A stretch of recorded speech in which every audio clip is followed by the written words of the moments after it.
প্রিয় দেশবাসী, শিশু, কিশোর কিশোরী, তরুণ তরুণী, ছাত্রছাত্রী, নারী পুরুষ, নবীন প্রবীণ, আপনাদের সকলের প্রতি আমার আন্তরিক সালাম ও শ্রদ্ধা।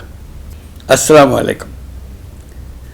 মহান বিজয় দিবস উপলক্ষে দেশে ও বিশ্বজুড়ে বসবাসরত সকল বাংলাদেশিকে জানাই বিজয়ের উষ্ণ শুভেচ্ছা।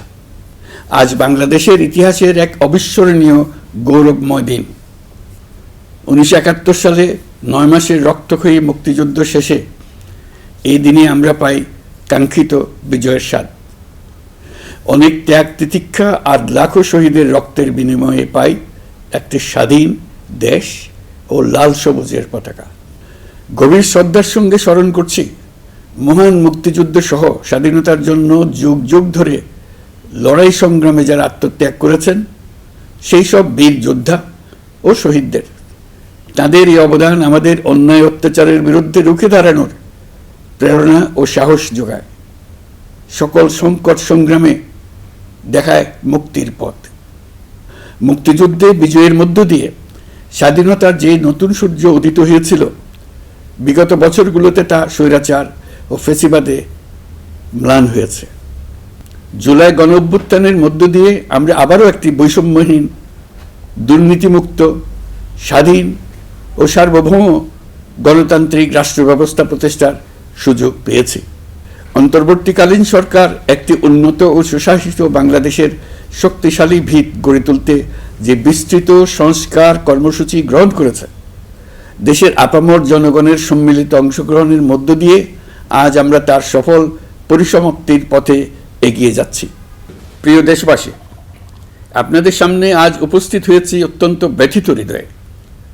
এই আনন্দের দিনে গভীর বেদনার সঙ্গে জানাচ্ছি জুলাই অভ্যুত্থানের সম্মুখ যোদ্ধা, ইনকিলাব মঞ্চের মুখপাত্র শরীফ ওসমান হাদির উপর সম্প্রতি যে হামলার ঘটনা ঘটেছে তা শুধু একজন ব্যক্তির উপর আঘাত নয়, এটি বাংলাদেশের অস্তিত্বের উপর আঘাত, আমাদের গণতান্ত্রিক পথ চলার উপরে আঘাত।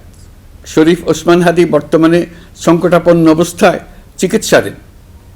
তার চিকিৎসা ও নিরাপত্তা নিশ্চিত করতে সরকার প্রয়োজনীয় সব ব্যবস্থা গ্রহণ করেছে। ইতিমধ্যে উন্নত চিকিৎসার জন্য তাকে সিঙ্গাপুরে পাঠানো হয়েছে। আপনারা তার জন্য মহান আল্লাহ তাআলার কাছে অন্তরের অন্তঃস্থল থেকে দোয়া করুন। সরকার এই ঘটনাকে অত্যন্ত গুরুত্বের সঙ্গে দেখছে। ঘটনার সঙ্গে জড়িতদের প্রাথমিকভাবে চিহ্নিত করা গেছে। আমি দেশবাসীকে আশ্বস্ত করতে চাই, যারা এই ষড়যন্ত্রে জড়িত তারা যেখানেই থাকুক না কেন, তাদের কাউকে ছাড় দেওয়া হবে না। আমি পরিষ্কারভাবে বলতে চাই, পরাজিত শক্তি ফ্যাসিস্ট টেররিস্টদের এই অপচেষ্টা সম্পূর্ণভাবে ব্যর্থ করে দেওয়া হবে। ভয় দেখিয়ে, সন্ত্রাস ঘটিয়ে বা রক্ত ঝরিয়ে এদেশের গণতান্ত্রিক অগ্রযাত্রা কেউ থামাতে পারবে না। আপনাদের প্রতি আহ্বান জানাই, সংযম বজায় রাখুন, অপপ্রচার বা গুজবে কান দেবেন না। ফ্যাসিস্ট টেররিস্টরা যারা অস্থিরতা সৃষ্টি করতে চায়, আমরা অবশ্যই ঐক্যবদ্ধ হয়ে তাদের মোকাবেলা করব, তাদের ফাঁদে পা দেব না। পরাজিত ফ্যাসিস্ট শক্তি এদেশের পবিত্র মাটিতে আর কোনো দিন ফিরে আসবে না। প্রিয় দেশবাসী, আমাদের তরুণদের রক্ষা করুন, তাহলেই আমরা সবাই এবং আমাদের প্রিয় মাতৃভূমি রক্ষা পাবে। যারা দেশ ছেড়ে পালিয়ে গেছে তারা বুঝে গেছে তরুণ যোদ্ধারা তাদের পুনরুত্থানের পক্ষে ভীষণ রকম বাধা। এই অস্ত্রহীন, ভীতিহীন, ব্যক্তিগত স্বার্থ সম্বন্ধে সম্পূর্ণ উদাসীন দৈনন্দিন এই চেহারার ছেলে মেয়েদের নিয়ে তাদের সাংঘাতিক ভীতি। তাদের লক্ষ্য হলো নির্বাচন আসার আগেই পথের এই বাধাগুলো সরিয়ে ফেলা, নিজেদের রাজত্ব আবার কায়েম করা। তাদের বন্ধুরা যতদিন তাদের সঙ্গে আছে ততদিন তারা এই স্বপ্ন দেখবে। নির্বাচন হয়ে গেলে তাদের বন্ধুরা সমর্থন জোগাতে বেকায়দায় পড়বে। সেজন্যই তো এত তাড়াহুড়া। তারা চায় নির্বাচনের আগেই তাদের ফিরে আসা নিশ্চিত করতে। নানা ভঙ্গিতে এটা তারা করবে। এই চোরাগুপ্তা খুন করার যে উদ্যোগ, তার একটা রূপ। আরও কঠিনতর পরিকল্পনা নিয়ে তাদের প্রস্তুতি আছে। দেশের সবাইকে জোর গলায় বলতে হবে, আমরা তরুণদের রক্ষা করব। এখানে পুরনো আমলের দাসত্ব মেনে যারা আছে তাদেরকে দাসত্ব থেকে বের হয়ে আসতে হবে। উৎসবমুখর শান্তিপূর্ণ নির্বাচন করে আমরা সবাই মিলে দেশের উপর আমাদের পরিপূর্ণ দখল প্রতিষ্ঠিত করব। নির্বাচন অবধি আর বাকি মাত্র 2 মাস। আমরা তাদের উপর নজর রাখব এবং বাকি দিনের প্রতিটি দিন উৎসবমুখর করে রাখব। যেহেতু আমাদের কিশোর কিশোরী তরুণ তরুণীদের মনে কোনো ভয় ডর নেই, তাই তারা নির্বাচনের আগের 2 মাসের প্রতিটি মুহূর্তকে উৎসবমুখর করে রাখবে। সব রকমের হিংসা কোন্দল থেকে দেশকে বাঁচিয়ে রাখবে। প্রিয় দেশবাসী, আপনারা জানেন জাতীয় নেত্রী, দেশের 3 বারের সাবেক প্রধানমন্ত্রী, গণতান্ত্রিক রাজনীতির অন্যতম শীর্ষ ব্যক্তিত্ব এবং বিএনপি চেয়ারপারসন বেগম খালেদা জিয়া বর্তমানে অসুস্থ অবস্থায় হাসপাতালে আছেন। এই বিষয়টি আমাদের সকলের জন্যই উদ্বেগের বিষয়। অন্তর্বর্তীকালীন সরকার বেগম খালেদা জিয়ার অসুস্থতার বিষয়টি শুরু থেকেই সর্বোচ্চ গুরুত্ব দিয়ে আসছে। বেগম খালেদা জিয়া বাংলাদেশের ইতিহাসের একটি গুরুত্বপূর্ণ অধ্যায়ের অবিচ্ছেদ্য অংশ। বাংলাদেশের স্বাধীনতা, সার্বভৌমত্ব ও গণতন্ত্রের প্রতি তার অবিচল অঙ্গীকার, দেশের উন্নয়নে তার অবদান এবং তার প্রতি জনগণের শ্রদ্ধাময় আবেগ বিবেচনা নিয়ে সরকার ইতিমধ্যেই তাকে রাষ্ট্রের অতি গুরুত্বপূর্ণ ব্যক্তি হিসেবে ঘোষণা দিয়েছে। সরকারের পক্ষ থেকে তার চিকিৎসা নিশ্চিত করতে পরিবারের ইচ্ছাকে সম্মান দেখিয়ে প্রয়োজনীয় সব ধরনের সহযোগিতা দেওয়া হচ্ছে। দেশে চিকিৎসার পাশাপাশি প্রয়োজনীয় বিদেশে উন্নত চিকিৎসার ব্যবস্থা সহ সব বিষয় বিবেচনায় রয়েছে। প্রিয় দেশবাসী, দায়িত্ব গ্রহণের পর অন্তর্বর্তীকালীন সরকার 3টি বিষয়কে সর্বাধিক গুরুত্ব দিয়েছে: জুলাই আগস্ট হত্যাকাণ্ডের বিচার, একটি জবাবদিহিমূলক ও কার্যকর গণতান্ত্রিক ব্যবস্থায় উত্তরণের জন্য রাষ্ট্র কাঠামোর প্রয়োজনীয় মৌলিক সংস্কার এবং একটি সুষ্ঠু নির্বাচন।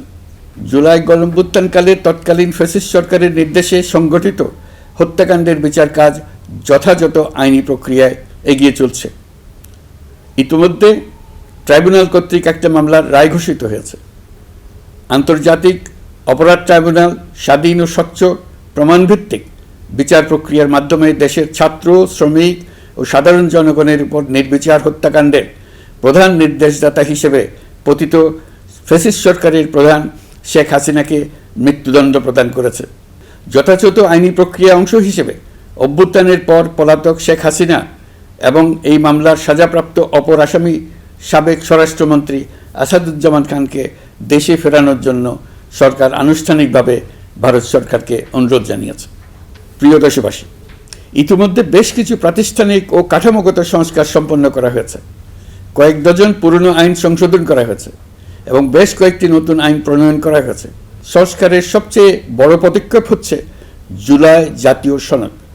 মৌলিক সাংবিধানিক সংস্কার নিশ্চিত করার জন্য এটি আদেশ আকারে জারি করা হয়েছে। জুলাই জাতীয় সনদ বাস্তবায়নে এখন নাগরিকদের অনুমোদন নেওয়ার পালা। তাই আগামী নির্বাচনে আপনাদের সিদ্ধান্ত অপরিসীম গুরুত্বপূর্ণ। গণতান্ত্রিক ভবিষ্যতের পথরেখা এখান থেকেই সূচিত হবে। আগামী সংসদ নির্বাচনের সময় একই সঙ্গে জুলাই জাতীয় সনদের উপর গণভোট অনুষ্ঠিত হবে। এই গণভোটে আপনারা হ্যাঁ না ভোটের মাধ্যমে সংস্কারের পক্ষে বা বিপক্ষে মতামত দিন। নির্বাচন কমিশন ইতিমধ্যে নির্বাচনের তফসিল ঘোষণা করেছে। আগামী 12 ফেব্রুয়ারি সাধারণ নির্বাচন ও গণভোট অনুষ্ঠিত হবে। এই লক্ষ্যে যাবতীয় প্রস্তুতি চূড়ান্ত করা হয়েছে। সরকার নির্বাচন কমিশনকে সর্বাত্মক সহযোগিতা দিয়ে যাচ্ছে। প্রিয় দেশবাসী, এবারের নির্বাচন ও গণভোট বাংলাদেশের ভবিষ্যৎ পথরেখা নির্ধারণের এক ঐতিহাসিক মুহূর্ত। আমরা কোন ধরনের রাষ্ট্র প্রত্যাশা করি তা নির্ভর করবে গণভোটের ফলাফলের উপরে। এই ভোটের মাধ্যমে ঠিক হবে নতুন বাংলাদেশের চরিত্র, কাঠামো ও অগ্রযাত্রার গতিপথ। আমরা চাই এই নির্বাচন হোক সত্যিকার অর্থে উৎসবমুখর, অংশগ্রহণমূলক, শান্তিপূর্ণ এবং সর্বোপরি সুষ্ঠু। নির্বাচনকে ঘিরে নিরাপত্তা, প্রশাসনিক প্রস্তুতি, প্রযুক্তিগত সহায়তা এবং পর্যবেক্ষণের প্রতিটি ধাপকে আমরা অত্যন্ত গুরুত্বের সঙ্গে বিবেচনা করছি। একটি গ্রহণযোগ্য নির্বাচন আয়োজনের জন্য প্রয়োজনীয় সব ব্যবস্থা গ্রহণে আমরা প্রতিশ্রুতিবদ্ধ। একটি বিষয় বারবার মনে করিয়ে দিতে চাই, নতুন বাংলাদেশ গঠনের দায়িত্ব আমাদের সবার। আপনাদের মূল্যবান ভোটেই আমাদের রাষ্ট্রের ভবিষ্যৎ নির্ধারণ করবে। তাই ভোটকে শুধু কাগজে একটা সিল মারার আনুষ্ঠানিকতা হিসেবে দেখলে হবে না, বরং এটি হবে নতুন রাষ্ট্র বিনির্মাণে আপনার সক্রিয় অংশগ্রহণ, গণতান্ত্রিক অধিকার চর্চা এবং দেশকে এগিয়ে নিতে সরাসরি অবদান। দেশের মালিকানা আপনাদের হাতে, আর সেই মালিকানারই স্বাক্ষর আপনার ভোট। এই নির্বাচনের গ্রহণযোগ্যতা ও পবিত্রতা রক্ষার জন্য রাজনৈতিক নেতৃত্বের ভূমিকা অপরিসীম। আমি দেশের প্রতিটি রাজনৈতিক দলের নেতৃবৃন্দের প্রতি উন্মুক্ত আহ্বান জানাচ্ছি, আপনারা একে অপরকে প্রতিযোগী হিসেবে দেখবেন, কখনো শত্রু হিসেবে দেখবেন না। নির্বাচনের মাঠে এমন একটি সুষ্ঠু, গ্রহণযোগ্য, শান্তিপূর্ণ পরিবেশ তৈরি করুন যাতে দেশের মানুষ গণতান্ত্রিক প্রক্রিয়ার প্রতি আরও আত্মবিশ্বাসী হয়ে ওঠেন। যারা ভোট বাক্স ডাকাতি করবে তারা দেশের মানুষের স্বাধীনতা হরণকারী, তারা নাগরিকদের দুশমন। তাদের থেকে নাগরিকদের রক্ষা করা আমাদের সবার অবশ্য কর্তব্য। ভোট জনগণের ভবিষ্যৎ রচনার অক্ষর। ভোট বাক্সে ভোট জমা দিতে না পারলে কাঙ্ক্ষিত ভবিষ্যৎ আর রচনা করা যাবে না। আপনার ভোট আপনি সযত্নে ভোট বাক্সে দিয়ে আসুন। কেউ বাধা সৃষ্টি করলে তাকে সুশৃঙ্খলভাবে প্রতিহত করুন। আইনশৃঙ্খলা বাহিনীর সহযোগিতা নিন। ভোটের উপর নির্ভর করছে আপনার আমার সবার ভবিষ্যৎ, আপনার আমার সন্তানের ভবিষ্যৎ। যোগ্য লোককে ভোট দেন, জাতির ভবিষ্যৎ নিশ্চিত করুন। মনে রাখবেন, ভোট রক্ষা করা দেশ রক্ষা করার সমান দায়িত্ব। ভোট রক্ষা করুন, দেশকে রক্ষা করুন। ভোট দেশকে এগিয়ে নিয়ে যাবার গাড়ির চাকা। এই চাকা কাউকে চুরি করতে দেবেন না।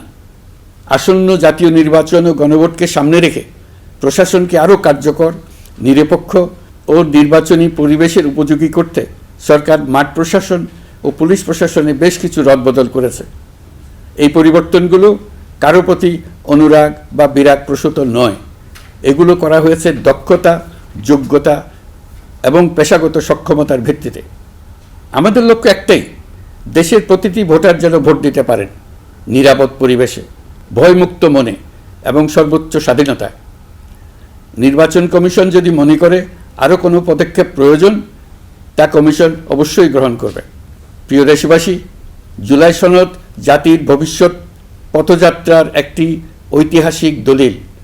এই সনদে আমরা যে সংস্কারমালা প্রস্তাব করেছি, রাজনৈতিক স্থিতিশীলতা, বিশ্বাসযোগ্য নির্বাচন, প্রশাসনিক জবাবদিহিতা, দুর্নীতি হ্রাস, অর্থনৈতিক পুনর্গঠন এবং সমাজে সম অধিকার প্রতিষ্ঠা, এসব বাস্তবায়নের জন্য প্রয়োজন জনগণের সুস্পষ্ট মতামত। কারণ একটি জাতীয় রূপান্তর কখনই একক নেতৃত্ব বা একটি প্রশাসনের মাধ্যমে টেকসই হয় না। জনগণকেই চূড়ান্ত সম্মতি দিতে হয়। এই কারণেই আমরা গণভোটের আয়োজন করেছি, যাতে দেশের ভবিষ্যৎ সংস্কার দিশা নির্ধারণে জনগণ সরাসরি সিদ্ধান্ত দিতে পারেন।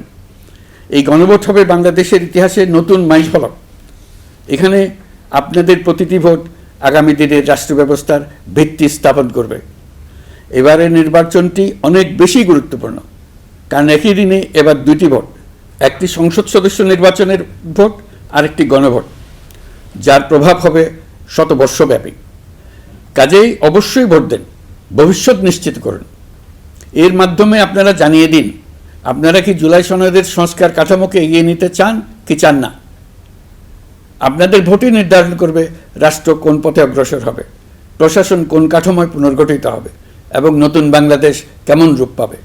প্রিয় দেশবাসী, আপনারা জানেন জুলাই অভ্যুত্থানের সময় আমাদের প্রবাসী ভাই বোনেরা কী তৎপরতার সঙ্গে এগিয়ে এসেছিলেন। ফেসিবাদের মসনদ গুড়িয়ে দিতে তারা অভূতপূর্ব ভূমিকা রেখেছেন। প্রবাসীদের এই ভূমিকা শুধু জুলাইয়েই নয়, আমরা দেখেছি 1971 সালের মহান স্বাধীনতা সংগ্রামের সময়ও। কিন্তু পরিতাপের বিষয় হচ্ছে, আমাদের এই প্রবাসী ভাই বোনেরা কখনোই ভোটাধিকার পাননি। অন্তর্বর্তীকালীন সরকারের সক্রিয় উদ্যোগের ফলে প্রথমবারের মতো লাখো লাখো প্রবাসী এবার পোস্টাল ব্যালটের মাধ্যমে ভোট দিতে যাচ্ছেন। এর ফলে প্রবাসীরা অত্যন্ত আনন্দিত, আমরাও আনন্দিত। একই সঙ্গে অনেক প্রবাসী নানা জটিলতায় উদ্যোগে সামিল হতে না পেরে ব্যথিত। আপনাদের আবেগের প্রতি আমরা শ্রদ্ধা রেখে বলছি, এবারের যে ধারা শুরু হলো তা ভবিষ্যতে থামবে না। আগামীতে আপনারা সবাই এই প্রক্রিয়ায় সামিল হতে পারবেন। প্রিয় দেশবাসী, আজ আমি আপনাদের সামনে আমাদের রাষ্ট্রের ন্যায় বিচার, আইন শৃঙ্খলা ও মানবাধিকার পরিস্থিতির বিষয়ে কিছু গুরুত্বপূর্ণ অগ্রগতি তুলে ধরতে চাই। একটি আধুনিক ন্যায়ভিত্তিক ও জবাবদিহিমূলক রাষ্ট্র প্রতিষ্ঠার জন্য বিচার বিভাগকে স্বাধীন করা অত্যাবশ্যক। বহুদিন ধরে বিচার বিভাগ প্রশাসনের বিভিন্ন কাঠামোগত সীমাবদ্ধতার কারণে তার পূর্ণ সম্ভাবনা অনুযায়ী কাজ করতে পারেনি। এটি জনগণের ন্যায় বিচার পাওয়ার অধিকারের বাধা সৃষ্টি করেছে, আর রাষ্ট্রের উপর মানুষের আস্থাকেও দুর্বল করেছে। অন্তর্বর্তীকালীন সরকারের অন্যতম বড় পদক্ষেপ বিচার বিভাগের প্রশাসনিক স্বাধীনতা নিশ্চিত করা। আনন্দের সঙ্গে আপনাদের জানাতে চাই, ইতিমধ্যে বিচার বিভাগকে স্বতন্ত্র প্রশাসনিক কাঠামো দিয়ে পৃথক সচিবালয় গঠন করা হয়েছে। এই পদক্ষেপ বাংলাদেশের বিচার ব্যবস্থার সংস্কারের ইতিহাসে একটি যুগান্তকারী মাইলফলক। এখন থেকে আর রাজনৈতিক কোনো চাপ বা প্রভাবের মাধ্যমে বিচারিক স্বাধীনতা যাতে ব্যাহত না হয়, সে নিশ্চয়তা আরও জোরদার হবে। প্রিয় দেশবাসী, আমাদের দেশের পুলিশ প্রশাসন দীর্ঘদিন ধরে নানা সমস্যার মুখোমুখি। ফ্যাসিস্ট আমলের দুর্নীতি, ক্ষমতার অপব্যবহার ও স্বার্থান্বেষী নিয়োগের কারণে সাধারণ মানুষ পুলিশের প্রতি আস্থা হারিয়েছে। আমরা চাই এই আস্থা পুনঃপ্রতিষ্ঠিত হোক। সেই লক্ষ্যে গৃহীত হয়েছে পুলিশ কমিশন অধ্যাদেশ 2025। ফ্যাসিবাদী শাসন আমলে আমাদের মানবাধিকারহীন এক ভয়াবহ রাষ্ট্রে বসবাস করতে বাধ্য করা হয়েছিল। অথচ সেই ফ্যাসিস্ট সরকারেও জাতীয় মানবাধিকার কমিশন নামে একটি সংস্থার অস্তিত্ব ছিল। মূলত আজ্ঞাবহ লোকদের দ্বারা এই ধরনের প্রতিষ্ঠানগুলো পরিচালিত হতো নিজেদের অপকর্মের বৈধতা নিশ্চিত করার স্বার্থে। এই অসাধু ব্যবস্থার পরিসমাপ্তি ঘটানোর উদ্দেশ্যে অন্তর্বর্তীকালীন সরকার জাতীয় মানবাধিকার কমিশন অধ্যাদেশ 2025 জারি করেছে। প্রিয় দেশবাসী, আমরা আজ এক নতুন ইতিহাসের দোরগোড়ায় দাঁড়িয়ে আছি। এই দেশ আমাদের, এই রাষ্ট্র আমাদের, এর ভবিষ্যৎও আমাদের হাতেই। এখন আমাদের ঐক্যবদ্ধ হয়ে সামনে এগিয়ে যাওয়ার পালা। আমরা এবারের বিজয় দিবসকে জাতীয় জীবনে নতুনভাবে ঐক্যবদ্ধ হওয়ার সুবর্ণ সুযোগ হিসেবে নিতে চাই। মহান মুক্তিযুদ্ধ ও জুলাই গণ অভ্যুত্থানের ঐতিহাসিক অনুপ্রেরণা ধারণ করে জনগণের ক্ষমতায়নের লক্ষ্যে এগিয়ে যাওয়া এবং গণতান্ত্রিক উত্তরণের পথে যেই নবযাত্রা সূচিত হয়েছে তা এগিয়ে নেওয়াই আমাদের সম্মিলিত দায়িত্ব। আসুন শতবর্ষের সংগ্রাম ও বহু কষ্টে অর্জিত স্বাধীনতাকে পূর্ণতা দিতে নতুন প্রজন্মের জন্য একটা নিরাপদ, সুখী ও সুন্দর বাংলাদেশ গড়ে তোলে। ধর্ম, বর্ণ, গোষ্ঠী এবং লিঙ্গ পরিচয় নির্বিশেষে সবাই ঐক্যবদ্ধভাবে হাতে হাত রেখে এগিয়ে যাই শান্তি, সমৃদ্ধি ও গণতন্ত্রের পথে। আসুন ন্যায় বিচার, গণতন্ত্র, মানবিকতা ও উন্নয়নের পথে একসঙ্গে এগিয়ে যাই। সবাইকে আবারও মহান বিজয় দিবসের আন্তরিক শুভেচ্ছা জানাচ্ছি।